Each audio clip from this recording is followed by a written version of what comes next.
Imagine a massively overcrowded city, like Mumbai or New York at rush hour.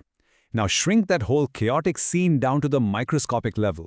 सोचा है कभी कि एक माइक्रोस्कोपिक सेल अपने मिलियंस ऑफ प्रोटीन्स और मॉलिक्यूल्स को बिना किसी टोटल chaos के कैसे मैनेज और सॉर्ट करता है?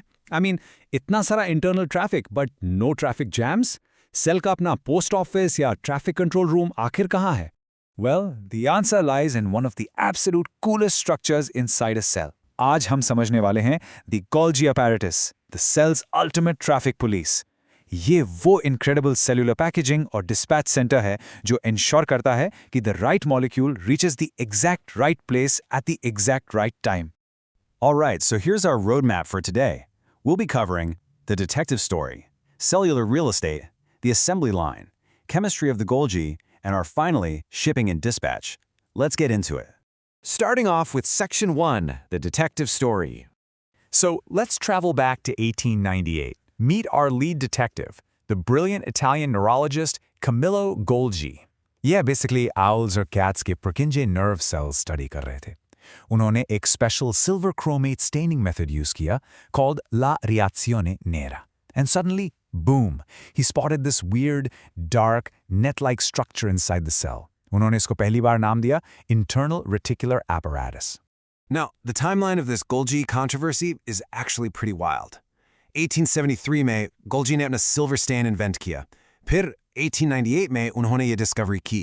1906 में आके he even shared the Nobel Prize with Santiago Ramon y Cajal. But पता है controversy क्या थी? For decades, बाकी scientists को लगा कि ये सिर्फ एक staining artifact है.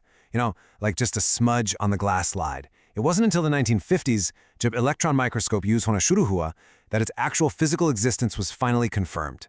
Basically, it took over 50 years to prove he wasn't just seeing things. Okay, before we move on, जल्दी से इन alternative names को देख लेते हैं क्योंकि exams और textbooks में ये terms बहुत आते हैं. You'll commonly see it called the Golgi complex or Golgi bodies. But definitely pay attention to this one. In plants and lower invertebrates, in structures को dictyosomes कहा जाता है. और एक fun historical fact दूं?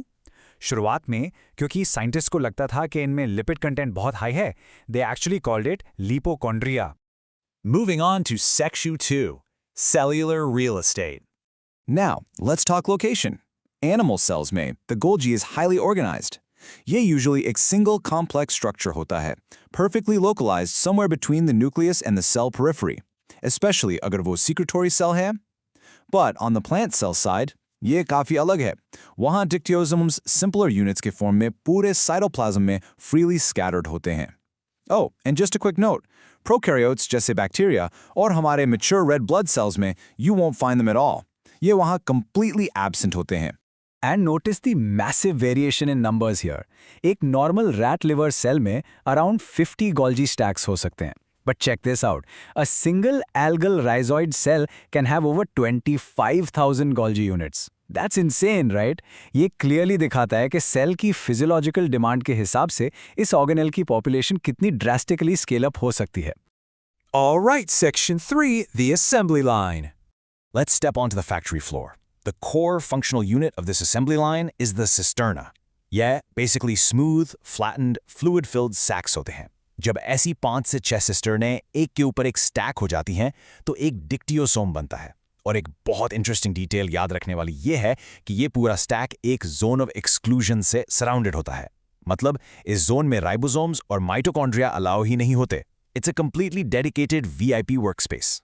और देखिए ये सिंपली रैंडमली स्टैक्ड प्लेट्स नहीं है. इनकी एक क्लियर एंट्री और एग्जिट पॉइंट होती है. जो कॉन्वेक्स शेप का सिस फेस है वो एंडोप्लाज्मिक रेटिकुलम या ईआर की तरफ फेस करता है और वहां से नए प्रोटीन्स रिसीव करता है. On the exact opposite side जो कॉन्केव ट्रांस फेस है वो प्लाज्मा मेम्ब्रेन की तरफ पॉइंट करता है और रिफाइंड मॉलिक्यूल्स को उनकी फाइनल डेस्टिनेशन के लिए डिस्पैच करता है. Now right in between these two faces is the main central processing floor, जिसे medial Golgi कहते हैं. यहाँ आपको एक lace-like network दिखेगा, which is totally rich with fenestrae. ये essentially membrane perforations या छोटे holes होते हैं, up to 100 nanometers in diameter. ये holes करते क्या हैं? ये surface to volume ratio को drastically increase करते हैं, which is absolutely vital for all the intense biochemical processing happening inside. Obviously, एक फैक्ट्री रन करने के लिए आपको ट्रांसपोर्ट ट्रक्स भी चाहिए, है ना? यहाँ 3 मेन टाइप्स के डिलीवरी व्हीकल्स काम आते हैं. पहला ट्रांजिशनल वेसिकल्स, जो ER से रॉ मटेरियल्स लेकर सिस फेस पर कन्वर्ज होते हैं। दूसरा, सीक्रेटरी वेसिकल्स, जो फिनिश्ड गुड्स को ट्रांस फेस से बड ऑफ करके सेल के बाहर ले जाते हैं। और तीसरा, क्लैथरिन कोटेड वेसिकल्स, जो लाइसोसोम फॉर्मेशन और बाकी कॉम्प्लेक्स इंट्रासेल्युलर ट्रैफिक को हैंडल करते हैं। Next up, Section 4, Chemistry of the Golgi. You might expect this cellular factory to be made mostly of proteins, right? Actually, no.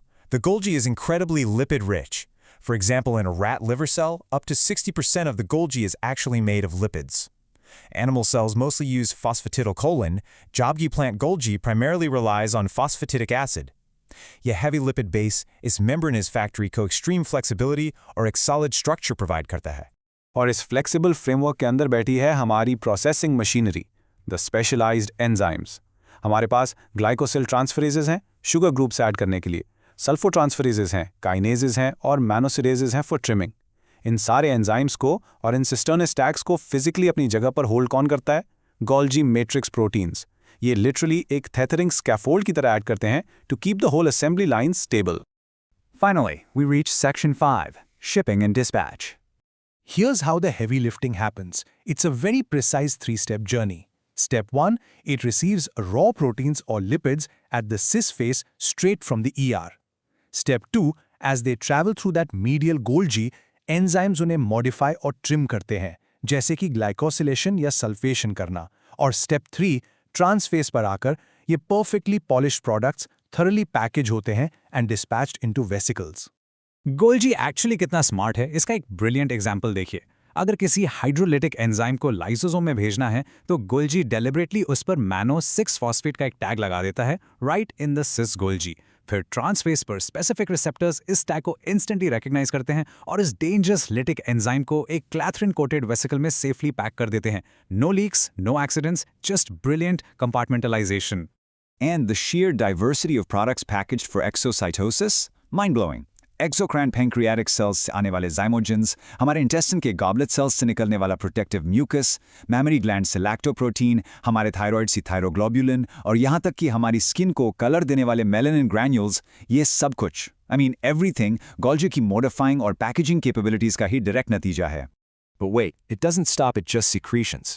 The Golgi directly synthesizes entire specialized organelles too.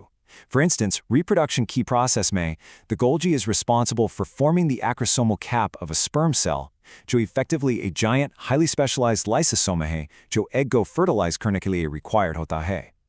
It also forms the cortical granules and oosocytes.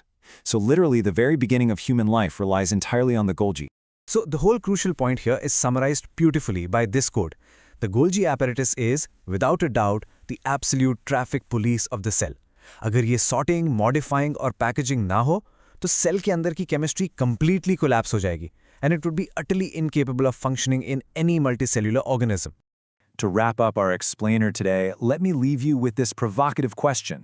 अगर cell में Golgi body ना हो, तो cell के इस complex traffic का आखिर क्या होगा? Just imagine the absolute biological chaos. Enzymes floating aimlessly, no protective mucus, zero cell communication. It would be a disaster. Anyway, I hope this session totally transformed how you look at this amazing organelle. Keep questioning, keep learning, and I'll catch you in the next explainer.